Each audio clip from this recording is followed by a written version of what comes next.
కాశీకి కేవలం 70 కిలోమీటర్ల దూరంలోనే ఉన్న ఈ రహస్య సిద్ధిపీఠానికి అమ్మవారి ఆజ్ఞ లేనిదే ఎవ్వరూ వెళ్ళలేరు.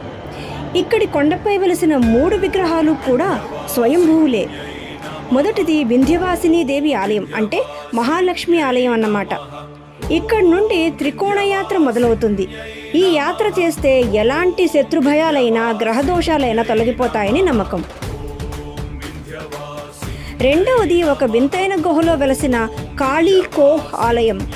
ఇక్కడ మహాకాళితో పాటు కాలభైరవుడు, శివుడు కూడా కొలువై ఉంటారు. తంత్ర సాధనకు ఇది ప్రసిద్ధి. ఇక్కడికి వస్తే ఎంతటి మానసిక బాధలైనా మటుమాయం అవుతాయి. ఇక మూడవది ఒక చిన్న చీకటి గుహలోపల కొలువైన శ్రీకృష్ణుడి సోదరి అష్టభుజాదేవి ఆలయం, అంటే మహాసరస్వతీదేవి ఆలయం. ఇక్కడ అఖండ దీపం నిరంతరం వెలుగుతూనే ఉంటుంది.